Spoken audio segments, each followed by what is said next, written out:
colonoscopy. I'd recommend it. I'm not offering though, by the way.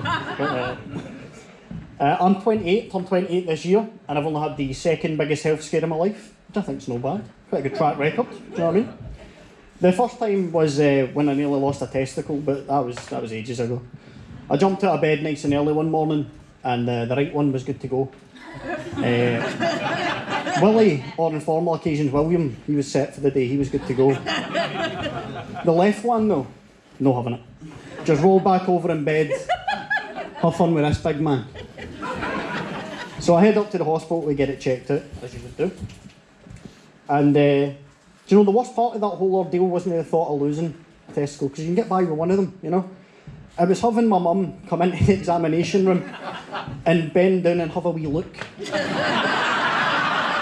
And then look at me, and then look at the doctor and go, so what do you reckon, Doc, is he keeping it?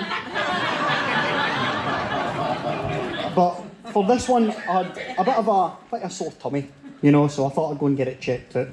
And I can't lie, I was a wee bit kind of scared and nervous about it, you know, because I consider myself to be fairly fit, you know, fairly healthy, and dare I say, attractive young man.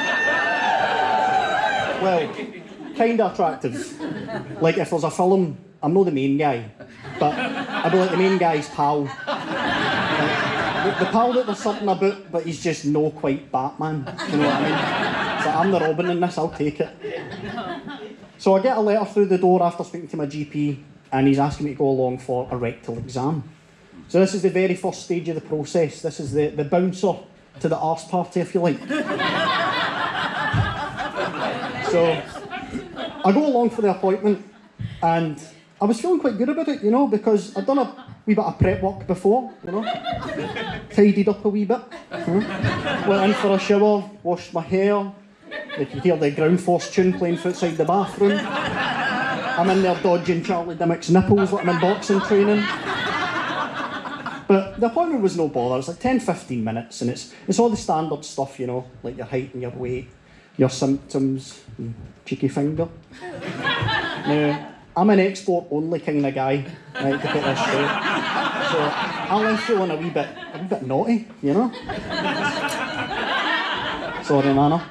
But I got another 2 letters through the door, and they were saying that I need to go for an endoscopy and a colonoscopy.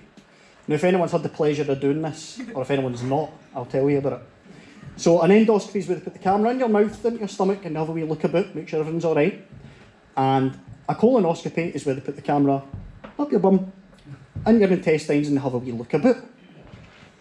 So the strangest thing, though, was that these letters came through with 2 of the same dates on them. They both said the 26th of July. So at first I'm thinking, hey, that's no bad, that's only 1 day's annual leave. Do you know what I mean? I mean, I know we're just past Brexit and all that, but the NHS is picking up, that's pretty efficient.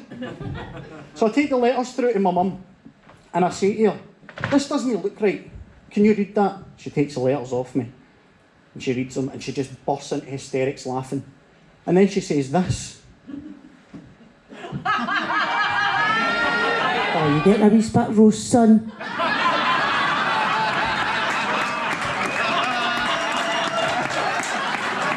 That was her genuine response.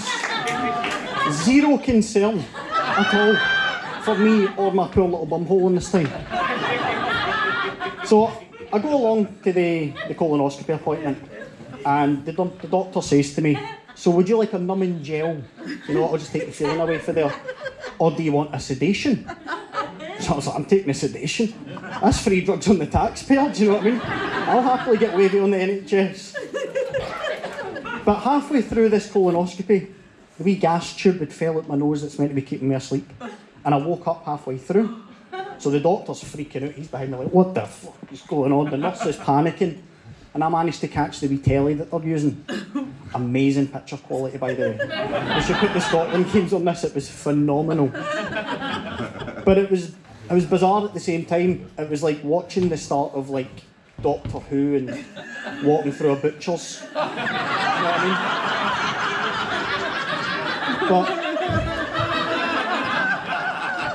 But just as I'm dozing off, you know, the nurse has fixed the wee gas pipe back in my nose. I'm feeling a wee bit more kind of lightheaded and comfortable. And as I'm dozing off, I thought I could hear my mum behind me like that.